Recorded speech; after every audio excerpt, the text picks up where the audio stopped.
बोलो श्री गजानंद स्वामी की जय। ओम सतनाम साखी साखी शिवोहम। जय श्री कृष्ण जय जय। प्रभु प्रेमियों, अज जी जेका एकादशी आहे उन एकादशी जो नालो शुक्ला एकादशी आहे। ये एकादशी पोह महीने जे शुक्ल पक्ष में घणे भाङे तारीख़ 23 या 24 ते थींदी आहे। हिन एकादशी जी कथा हेठे रीत आहे। सब प्रेम सां श्रद्धा सां ध्यान सां ॿुधंदा।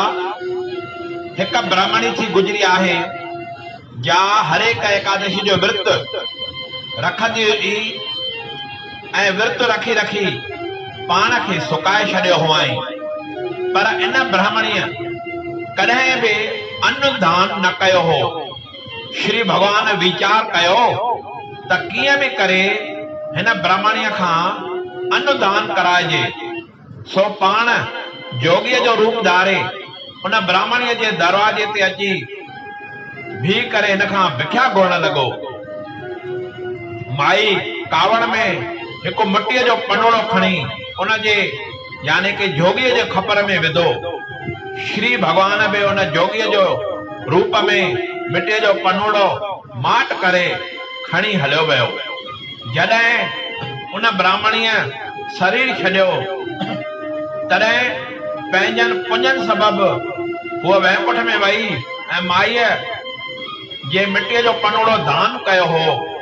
उन जे करे हिन खे वैकुंठ में हिकु सुंदर मिटीअ जो घर ठही मिलियो, जंहिंमें अन्न सफ़ा रखियल की न हो।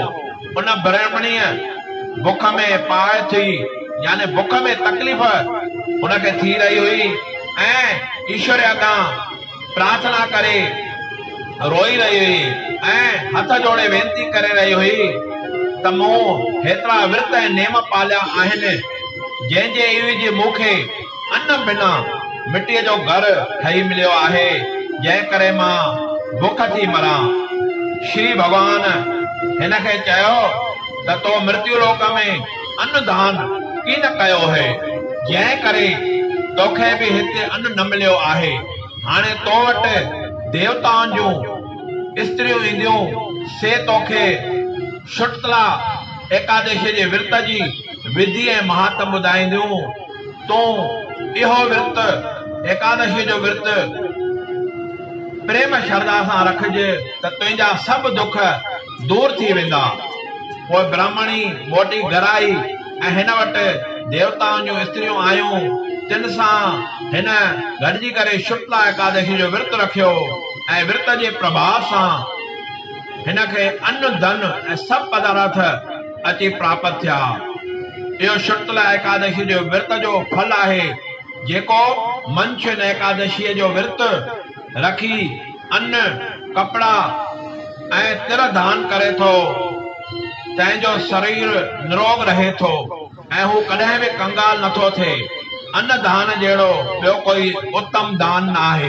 प्रभु प्रेमियों, हिन एकादशी में असांखे प्रभु परमात्मा सिखया ॾियनि था त गॾोगॾु विर्त रखो पर अन्न दान बि कयो। यथाशक्ति घुर्जाओ जेको हुजे उनखे बि दान करणु खपे ऐं एकादशी अवश्य रखणु खपे।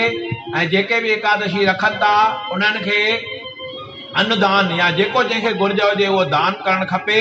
ऐं साईं दर असां इहा प्रार्थना कंदासीं जेके बि प्रभु प्रेमी आहिनि हमेशह ख़ुशि रहूं, भगवान जो नाम जपियूं, शुभ कमा कयूं ऐं एकादशी ॾींहुं या सभु ॾींहं गौशाला में वञी करे गौ माता जो दर्शन कयूं, गुरूअ जो दर्शन कयूं, प्रभु जे मंदर में गुरु मंदर में ॾीओ ॿारियूं, नमस्कार कयूं।